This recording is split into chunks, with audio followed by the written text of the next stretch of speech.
She has grandchildren, lives on a distant continent, and yet she chose to be on the front lines confronting the Zionist occupation forces, where she visited Palestine and became a witness to the crimes committed by the occupation. So, welcome, Helen O'Sullivan.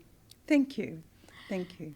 So, you just came from Palestine, Miss Helen. A few weeks ago, yes. How yes. was your visiting to Palestine? It was tragic. It was shocking and unbelievable. I went there knowing about the occupation. I went there knowing that it was dangerous. But I guess there were so many things I learned that you can't read from books, and you can't imagine that people are living this way and have been living this way for decades. So I think I haven't had time to overcome some of what I'd seen, but I'm determined that I'm able to share that while I can.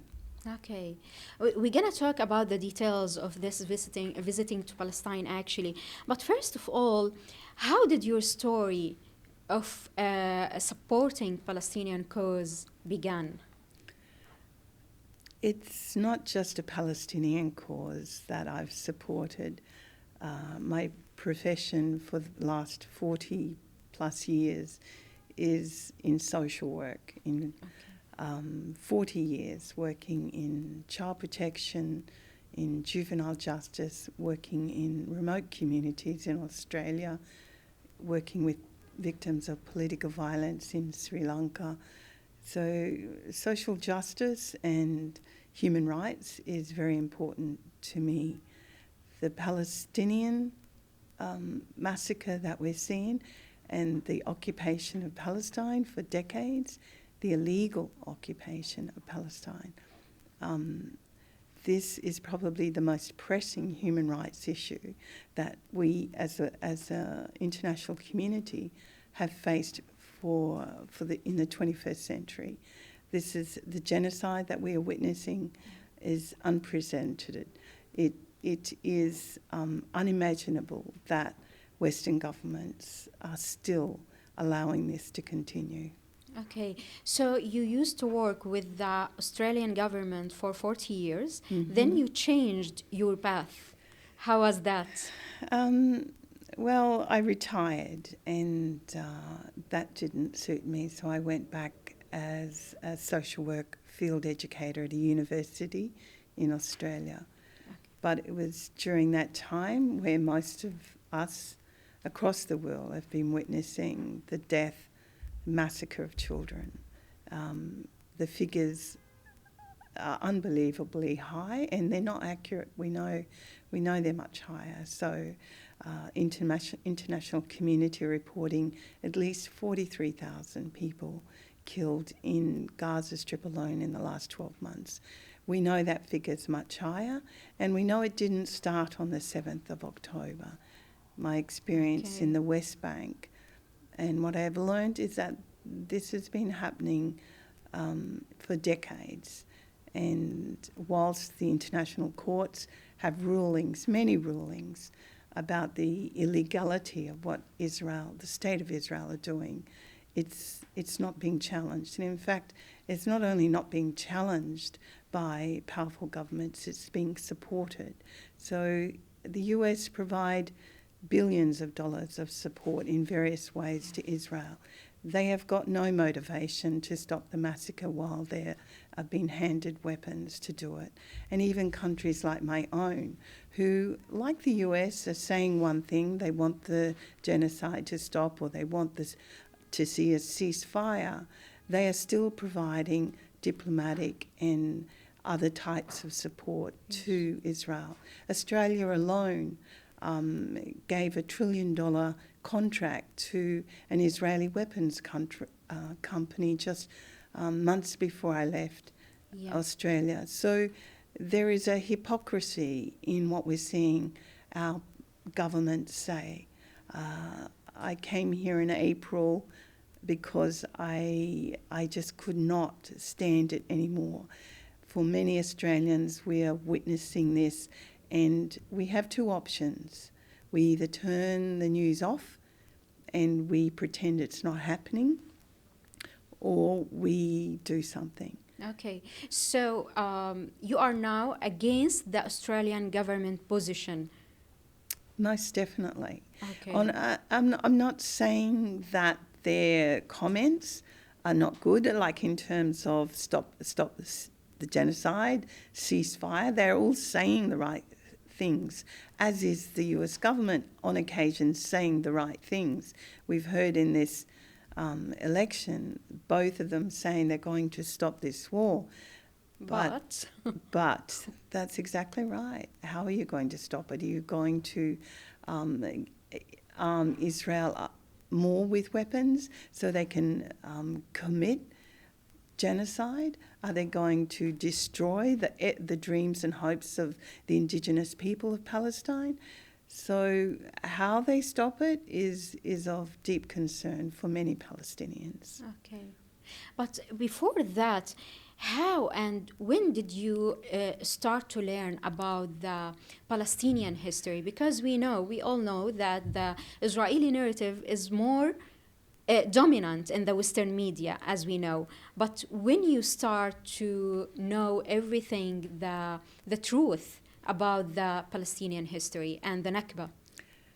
When you are a Westerner listening to the news for the last 2-3 decades, many Westerners' view of an Arab is a terrorist. So for the Americans, it's 9/11. That is the image that comes to mind. For Australians, it's the Bali bombing. So the stereotype that have dehumanised their view of who a Palestinian is based on these major incidences. It's not until people like myself who have friends and family who are Palestinian or Lebanese or from across the world will you start to see people as human. And when we see people as human, we are then looking at genocide in a very different way. Okay, so let's talk now about the critical things. On the April 2023, you decided to join the flotilla and going to Palestine. So tell us about this decision. That happened in the same week. There was a period when there were a number of reports of children being massacred in Gaza. And also we had an Australian volunteer killed as well. And we know that the media, the health workers, as well as Palestinians in Gaza were being massacred. So for me, the story of Hind was the turning point for me. When I heard this, as the world heard as well, the voice of this 5-year-old child who had just experienced the car being bombed by Israel, and all of her family in that car, except her cousin, were killed. She was on a phone. She was talking to an auntie, tear-eyed. And anyone who has a child across this planet will and could not look away listening to this voice. To know that they sent paramedics to try, the Palestinians sent paramedics to try and rescue Hind and her cousin, and only to find out that not only was Hind and her cousin killed, but so were the paramedics. So for me, that is what's happening every day in Gaza. The health workers who are incredibly courageous to continue providing health care in what is probably the worst situation we've seen in the 21st century. We've had only recently international surgeons reveal to the world a pattern of admissions to their hospital where children have been clearly deliberately shot in the head. So we are seeing this going on. So at that point, the story of Hind, to find out that after all that she was killed, I had two choices. Like all, we can turn away, we can become immune to it, or we have to do something about it. And you decide to do something. I didn't know what to do. I knew I was already protesting and it didn't seem to be doing enough. So I spoke to a friend who is Palestinian in Australia and told me about the flotilla, and a friend had pulled out because I was sick. So she gave me a phone number. I contacted them. They checked me out to make sure I fit with their values. And a week later, I was in Istanbul ready to do what I had hoped to do, which was to break the siege, to take aid to Gaza. And whether it's food and medical supplies, we had 6,500 tons of food and medical supplies we could have sailed into Gaza. But as you know, the world knows, they stopped the ships from going, as they are with a lot of aid. They are stopping a lot of aid getting in, because this is not only death by missiles and guns. This is now death by starvation and disease. Then you took a risk in going to the front lines and facing the Zionist occupation forces in the West Bank. Yes, because I was hoping to go on a flotilla on the second time, but unfortunately the Turkish government on this occasion are not allowing those ships to leave for Gaza. So the only other choice I could find was to join an organisation, and there are many, that are sending volunteers in to Palestine to provide protective presence to Palestinians under threat. Okay, and you saw a lot of the violences of the occupation forces in West Bank. So tell us about the most important scenes that you saw in Palestine. Well, within a couple of days, we completed training, and on the first day out, Aisha and myself, we volunteered to provide... American Turkish activists, yeah. Yes, so we went to that particular protest to have nothing but our cameras to try and deter aggression by soldiers. That particular incident resulted in a Israeli sniper, shooting Aisha and killing her. So that was my introduction to the West. And you are the only witness on this scene, killing of Aisha Noor by the occupation forces. No, the world is a witness to Aisha Noor's killing. I was right beside Aisha Noor when she was shot, but there were other international volunteers in front of us, and there's evidence that we provided to the Turkish chief prosecutor. I had a meeting with them last week. There's a lot of evidence to counteract the Israeli army's defense that it was an accident. I was there. It was not an accident. What happened? Exactly what's happened? It's important to have the context of that protest. It is something that the Palestinians at Beta do every Friday after the Israeli illegally took land from them and built settlements. So for 2.5 years, every Friday, the Palestinian young boys protest the illegal dispossession of their village.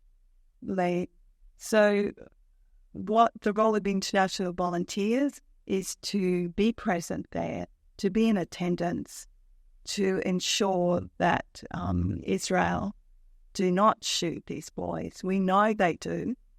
For the last 2.5 years, they've killed 17 Palestinians at that one location. And 2 weeks before the killing of Aisha, they clearly were targeting international volunteers. They had shot another American international volunteer in the lake.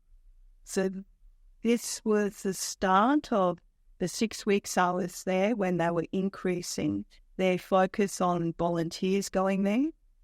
In the same way, they try and prevent media showing the world what's happening. By the way, it's not easy, I think, to talk about this accident. It's not accident, it's a crime. And Turkey decided to introduce this crime actually to the International Court of Justice, and you will be the witness, the only witness on or for this crime. No, I'm sure they've collected other witness statements. Okay. I initially gave my witness statement anonymously in Palestine to the Palestinian authorities. At that time, I'd requested they keep my name anonymous, as I had when I spoke to media there. But coming out, I definitely do not want to remain anonymous, nor do I want to remain silent. But there are other witnesses. But I was the closest to Aisha. I was right beside her when she was shot. On that occasion, that killing, that execution happened within minutes of the protest starting. So what happens at this protest? So they didn't do anything? No. They also said they were trying to target an instigator. Or the other thing I'd heard was that the volunteers were violent. Our training is non-violent action. We are there with nothing but cameras. So, and there was no chaos where we were. We were standing quietly behind an olive tree in the olive grove, away from the young boys protesting on the road. So, just to give you an idea of the event, every Friday, the men, older men, join the young boys there for prayers on a Friday. The men quickly left, and the boys stand on the road. By the time Aisha and I strolled to the road, we were very naive. There were the soldiers, without any warning, sent in 2 tear gas canisters into this group of boys, and of course the volunteers were still at that point crossing the road. And then a minute later, we heard we heard a shot. That was the first of 2 shots, and that shot ricocheted off a dumpster and hit a Palestinian boy in the leg. We didn't know that until after, but we did know that this was live ammunition, not bullets covered with rubber. No warning. There was a shot into the crowd. By that time, Aisha and I, we were meant to be buddies. We were both scared. We were both nervous, and we had planned to be in the background. We would not be close to the action. So when we heard them call live ammunition, we raced down the olive grove, and that's not easy. Palestinian land is very dry, incredibly rocky. So I fell over twice, and God bless Aisha, she picked me off the ground, and we kept going. And then we got to a tree, and we thought we were safe. We were quiet. Everything was quiet. And then I heard another shot, and Aisha dropped to the ground, and I thought she was just scared and then dropped out of fear. But when I turned her over, she had blood on her temple and on her nose. And we found out later she was shot with 1 bullet to the head. And we immediately called for help. The Palestinians are expecting violence, even though these are just boys against men with state-of-the-art weapons. They expect the Palestinians to be injured. And they quickly took Aishina to the Nablus hospital, but my friend, fellow volunteer Rob and I, we hitched a ride. We got there, but by the time we were on our way, they told us she had died. And when we got to the hospital, I don't know how they got there so quickly, but there were men, there were officials, there were journalists. Journalists tried to talk to me at that time. Again, I didn't give my name because I was afraid, but I'm not afraid anymore, and I'll give my name. Okay, after that moment? Not at that moment, but since then, I'd learned a lot from what I'd seen. And in particular, how much the world has ignored the dead, not just in the last 12 months, but for decades, of Palestinians, particularly young Palestinians. So on that same night, in the same hospital, in the same morgue, we didn't know this until the next day. There was a 13-year-old girl, Vanna Baker, who was shot in a completely separate incident by another Israeli soldier. So there was no journalist there to talk to the parents or to report on this shocking incident. So you saw this crime also? No, because that was in a separate incident, but in a nearby village. It seems like the world and even Palestine are so used to their children being shot at or killed or beaten up or illegally detained, without parents, without lawyers. They are under martial law. They're not treated in the same way as the rest of Israel. There's the apartheid system there. But I promised myself that whenever I spoke about the shooting of Aishin, which in itself was a shocking crime, that there was also this family quietly grieving about the killing of their 13-year-old daughter. And even now, I can't imagine what grief both Aishna's parents are going through now. I did meet her family. I met her father in Didim. And they're angry, they're grieving. And I'm sure parents of Benna and the thousands of children that have been killed in West Bank and in the Gaza. Like the numbers seem meaningless to us now.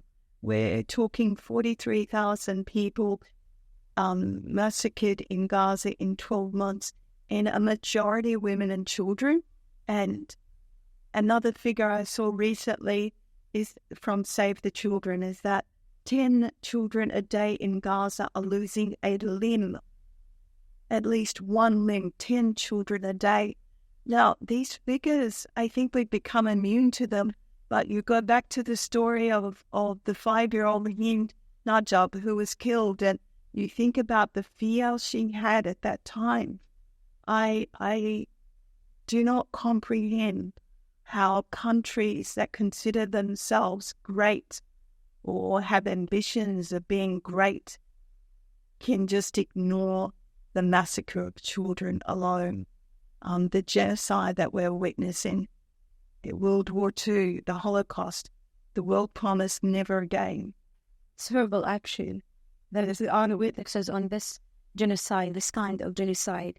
Okay, you have also a lot of other observations of the violences of occupation soldiers and settlers as well.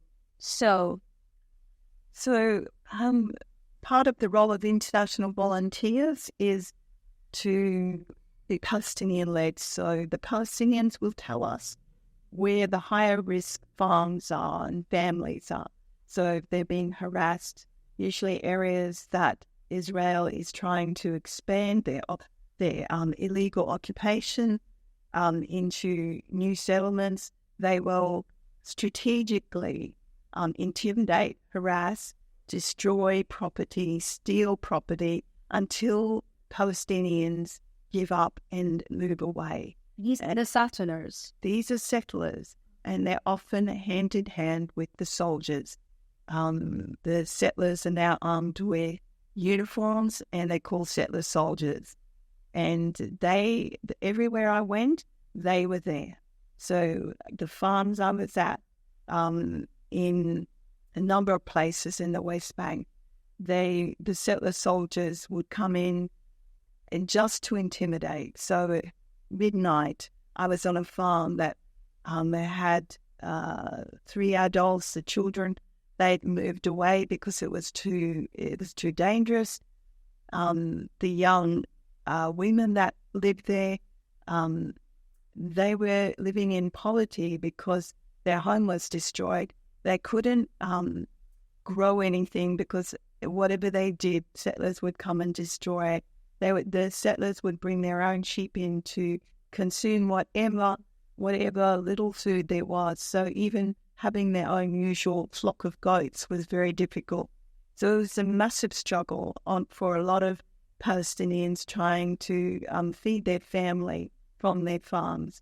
And the one experience I had in one occasion and in one farm was a settler for, I don't know, for any other reason other than to intimidate, turned up in the middle of the night in an ATV, which is these Jeep-like vehicles, and just drove around the farmhouse and then parked themselves in front of the house, got out of the car and just stood there with the rifle. And this I saw time and time and again. It was just bullying and harassment and in order to create fear. And for the children, it was terrifying. I was called out with another friend. We're both older women, my other Australian friend. So it seemed crazy to us that these families felt safe because we would come with our cameras in the middle of the night. And this was a family with 7 children.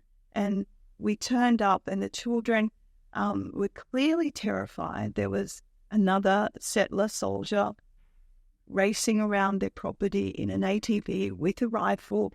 And the children were excitedly telling us that what had happened. They wanted us to sleep the night. In many places we did sleep nights, but on this occasion we couldn't. They did everything they could to try and keep us there longer and longer. Why? Because they were terrified. This trauma is nothing like the trauma of the children of Gaza, but this is trauma that many children in the West Bank and Gaza are having to deal with. It's not post-traumatic trauma. It is trauma that's ongoing.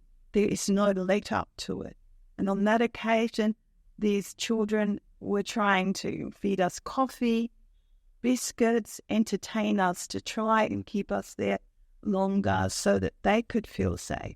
And this was a school night. They should have been in bed sleeping, but they weren't.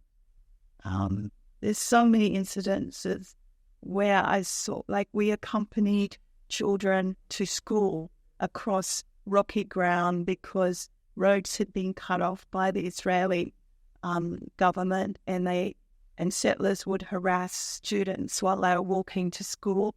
So international volunteers, and these were from all religions, so Jewish volunteers, Christian volunteers, atheists, we all had the colors around the world. Yes. And all we did was walk with this group of students to their school. You just protect people. You said that there was a lot of international volunteers. So maybe the people asking, what are you doing there? You just are witnesses protecting people, or you took some actions, you are taking some actions against the occupation forces? We like to think that we are peaceful. What we're doing is peaceful action. For sure. So non-violent direct action. So recording the crimes is an action. Deterring the crime, just because we have a camera, is an action. It is non-violent, direct action. So this does deter, we know it does, but it doesn't always work. There are many settlers there who are from Texas. There was one, all parts of the USA. The soldiers, we were pulled up in many checkpoints, and they had American accents, the Canadian accents. We had international volunteers who were from the US talking to these soldiers and finding out where they're from. So this was the other shocking revelation for me, that's that we are talking about people from Europe, from Ukraine, from Poland, from USA, from South Africa, who are Zionists in their ideologies. They believe that God gave them this land and that they must destroy Palestinians who are indigenous to the land. So, and they believe that they must kill the Palestinian people and Arab people in Palestine? That is what senior ministers in Netanyahu's government have been saying openly. And from what I understand now, this was a strategic plan written back in 1937, a Plan Dalet, where Israeli militants had designed a plan to strategically occupy and kill and destroy Palestinian connection with the land. So this is not something that has occurred recently. This was a very well thought out strategic plan to commit genocide and to take over the whole of Palestine by the Israeli state. Okay.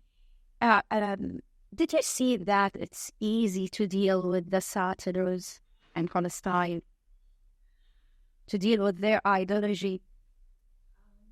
We didn't get a chance to have a deep philosophical discussion. Okay. They were holding rifles. And although a young soldier did try and have a deep conversation with me about what I thought about Israel, in his view, that's not a conversation I could have when they were holding rifles. So what we're seeing there is, and this has been reflected in a number of documentaries now about the education system in Israel, how it is brainwashing young people to believe that Palestinians are less than human, to believe that they are at risk of being destroyed by Palestinians. So just like we saw with Nazi Germany, where soldiers massacred ordinary men who was German soldiers, massacred families, men, women, children, old people. And there's a documentary called Ordinary People. And it tried to ask the question, how can these ordinary people kill babies, kill children? And we're seeing a similar rationale happen here amongst young Israeli soldiers and young settlers, is that they have dehumanized Palestinians. We're seeing the same narrative in the West. We are seeing this whole group lumped together as terrorists. Whether they're babies or whether they're old people, they're all terrorists according to this narrative. And until people go there and start meeting Palestinian families that I've met, it's very hard. It will be very hard for them to do what they're doing now. So I think that concerns me, that we're seeing a similar pattern of dehumanization happening in the media in the West. Okay, after all of what you see about the Israeli violations, now, what is your view about that Palestinian resistance? That's a really important question, because this is the West are calling the resistance as war, not as resistance. And I think the language is really important. It's very important that we think about, if we were in our own home, and someone's coming to our own home willing to shoot us if we don't leave our own home, ask ourselves, do we resist or do we just comply with that order? Most people would say, of course we would resist. And this is what Indigenous Palestinians are doing. They're resisting the occupation, the illegal occupation, I might add. This has been the rulings from the International Court, yet it's been vetoed. Any action has been vetoed by the United States and their allies. And in general, how did you see the dealing with Palestinian people? Oh, this is good aside, nice aside. Look, I thought I'd learned a lot. I'm 63 years of age, grandmother of 7 children, but I think I learned a lot about myself in the last few months from Palestinians. And one of the things I've realized is how courageous they have to be to have survived since 1948, the Nakba, the evacuation, the dispossession of land, to see farmers have their whole crop destroyed to stump level. And I'm thinking of you, Hafiz, if you're listening and watching this. He's a leader in a community in Tawani, and his farm was regularly destroyed. He often had Israeli soldiers and settlers harassing him daily on his farm when he took his goats up. And I accompanied him a number of times shepherding goats. And he showed me the garden where his trees were bulldozed down. And they also destroyed his irrigation pipes. But he would slowly add a little bit of water every time he went up there. And he showed me the growth coming from these stumps that were in the ground. So the first lesson I learned from that is that the Palestinian people are deeply connected to their land, and that nurturing of those broken stumps in the ground resulted in many, many offshoots growing out of that seemingly dead stump. This is the resilience of Palestine. This is the resilience of Palestinians. What I learned from young Palestinians is courage. So watching those boys shout defiantly at Israeli soldiers up on the top of the hill, throw stones at symbolically, because there's no way that these soldiers with all their protective gear and guns and snipers were ever going to be harmed by these young boys. But they stood out there in the open. Aisha and I were in the protection of what we thought was the protection of the olive grove.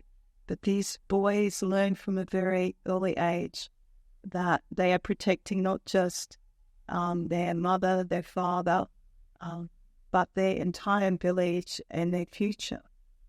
This was defiantly standing up against the actions of the Zionists. Oh, this is good sentences, by the way, to say that they are protecting the future. Of course, it's the past has been Palestinians there in those lands. They are indigenous to that land. So the past is the future. So their children, they belong in Palestine. There are so many refugees from Palestine who are not allowed back. As you know, they long to be in their homeland, but they can't return. Why can't they return? Because Israel is increasing their own Zionist numbers through immigrants from across the world, and they do not have a democratic state. The Palestinians there do not elect them in that role. The future of Palestine is as I believe the future in Palestine is a state where it's democratically elected, where Jews, Muslims, and Christians are safe. And we must remember that the Christians are also experiencing the same and similar attack to Muslims in the West Bank, because the Zionist ideology believes this land was God-given to the Jews. So not all Jews believe that, of course.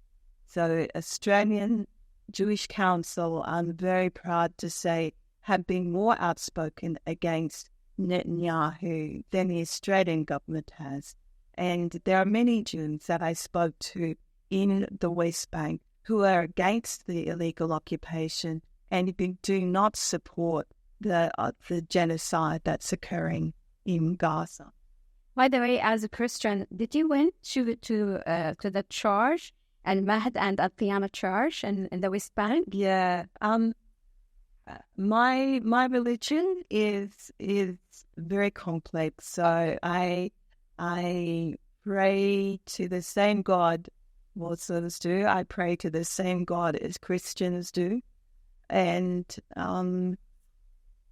so yes, I did go to some beautiful holy sites, both Christian and Muslim and Jewish. So I have witnessed how important religion is for all three of those religions. So any solution has to take account that this land has roots that go back thousands of years, and those Abrahamic religions have a strong connection to that land. To see it destroyed the way it's being destroyed should be an affront not just to Muslims and Christians, but it should be an affront to Jewish people to see that supposedly their new world is being built on such horrific massacres and bloodshed. And no good. How can a great state be built on such bloodshed? By the way, the Israeli occupation announcing in the media and the Western media that they are a democratic state and protecting all over the children, the religions. Sorry. So, do you see that? No, there was no evidence of that in my experience at all. The Jewish people themselves are not happy with the way the Israeli state is managing the country. It is an apartheid system, and the world was fully against apartheid when they saw that in South Africa. We're refusing to see this apartheid system in Palestine and the West Bank, where there are two laws. One is the laws set for Israeli citizens, and the other is military law. And under military law, this is a harsh law, and it's often an unfair law. Once again, particularly for children. So there is a group of lawyers in Ankara, women lawyers, I'm proud to say, who have produced a document reporting on the violations of rights against children, like the violation of human rights of children. And they reported that pre-7th of October. This was in 22, where there's over 340 children evacuated from Gaza in 2022 and earlier because of serious injuries. In all those stories they reported, there was so many violations of children shot, like our young Bana, 13, shot in her own home by an Israeli soldier. There were many stories like that in this record, stories of illegal detention of children without trial, without lawyers. Myself, I've witnessed them blindfold a young boy from the farm and detain him and take him away. Even though the father was nearby, they took him away without parents, without contact with lawyers. So for me, at that point when I saw that boy get taken away, that was a horrific moment for me, because I have worked in juvenile justice. I have seen how dangerous it can be for young people to be at the hands of people with guns and a lot of power. And so we Palestinians are seeing that apartheid system.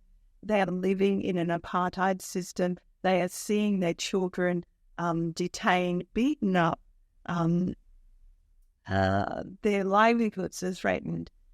Children are living in fear, not just, of course, in West Bank, but obviously in Gaza. And I don't know where this is going to end.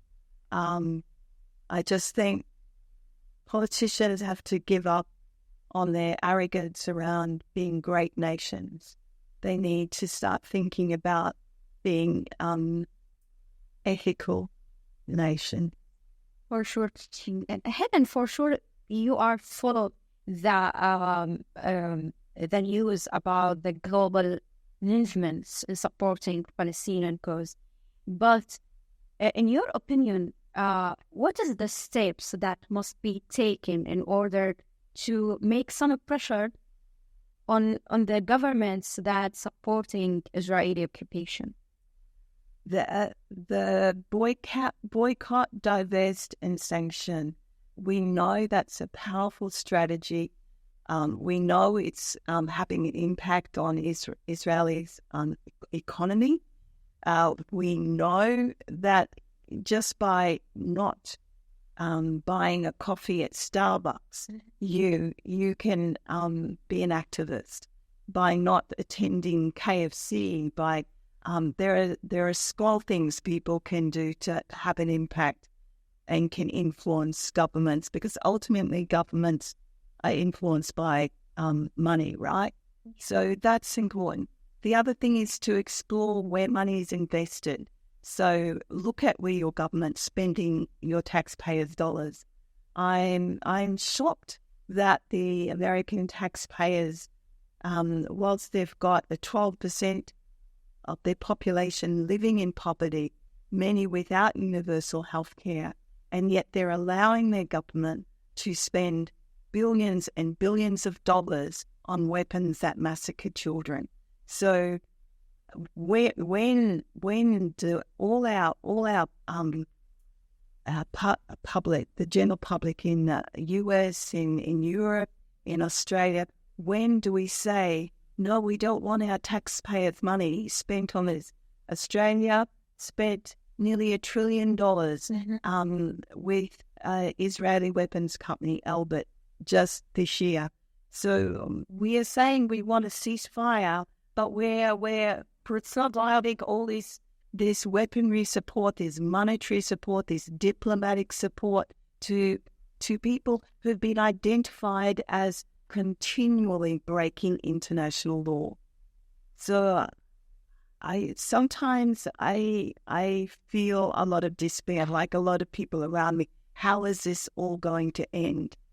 And then I remember a really crucial moment in my experience in Palestine was at an olive grove where 10th of October this year, most farmers started harvesting olives.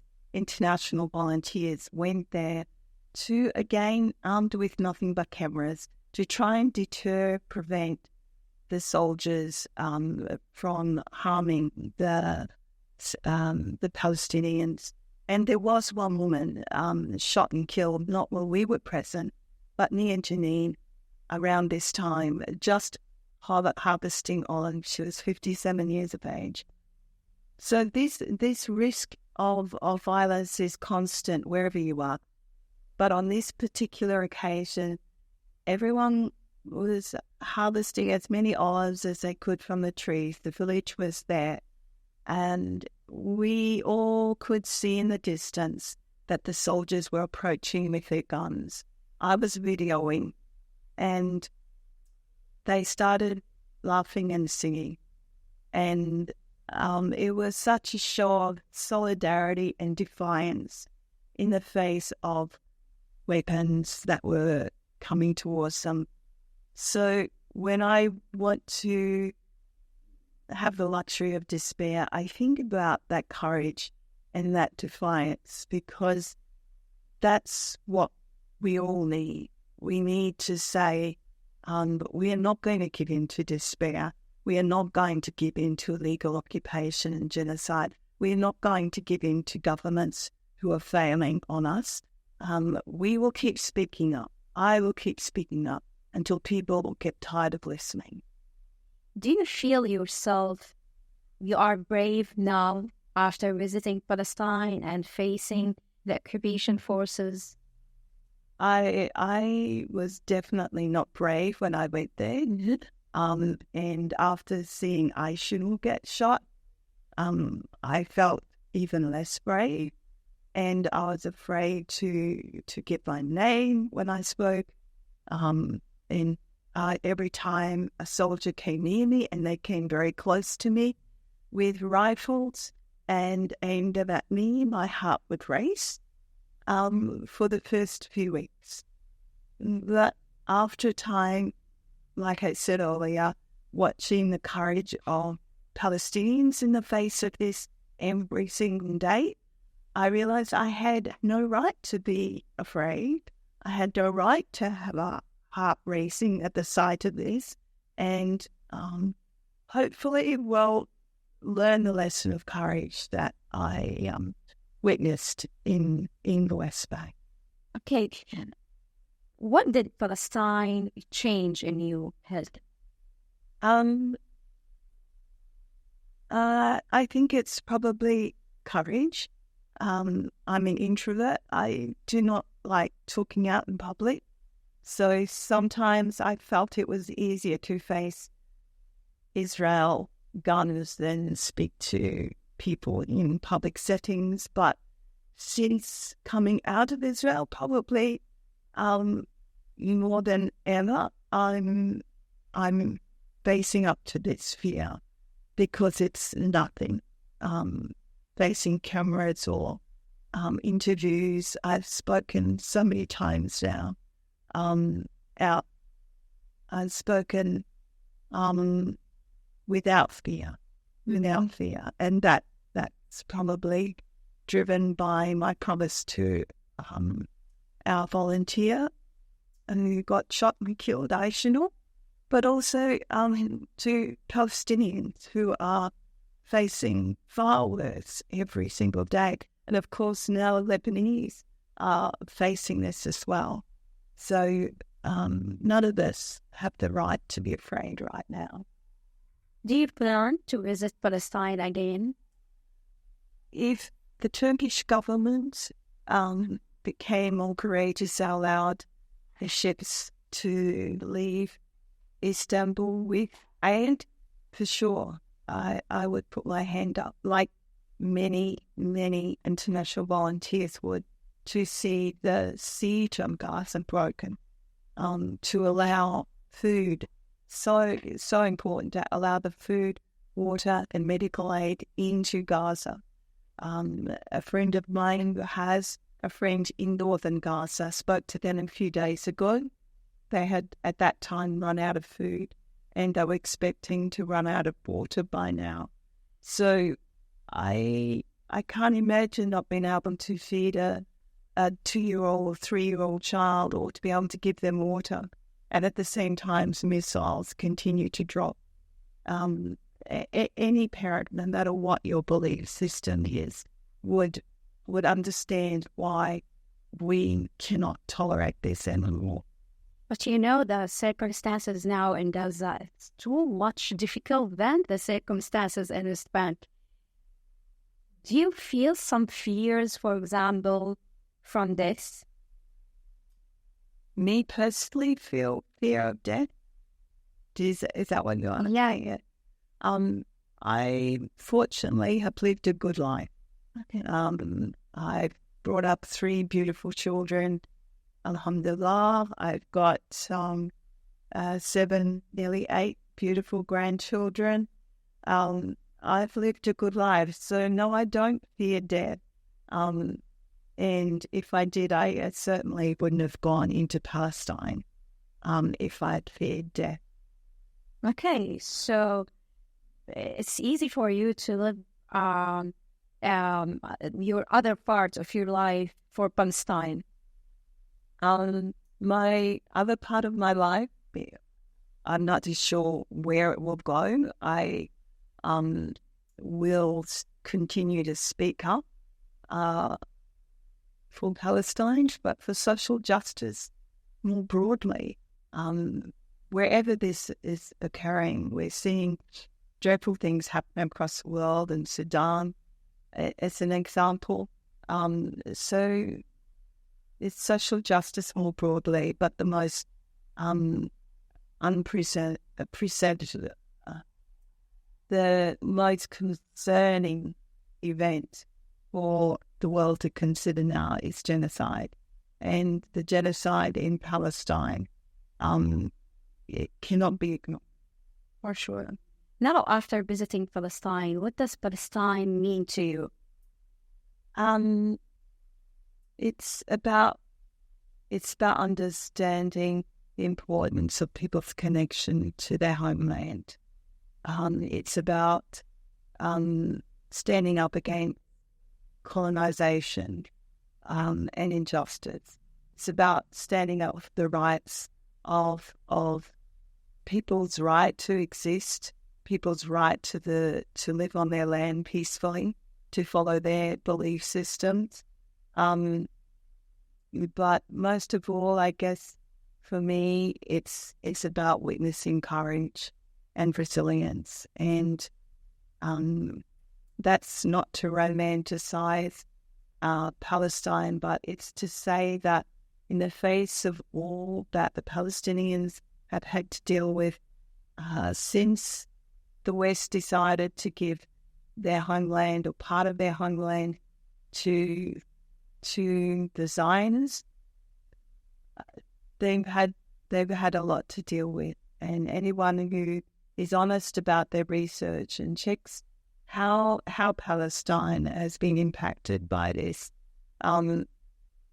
we have to stand up for Palestine. If we're standing up for human rights, it means standing up for. Thank you so much, Helen O'Sullivan. Thank you. Thank you.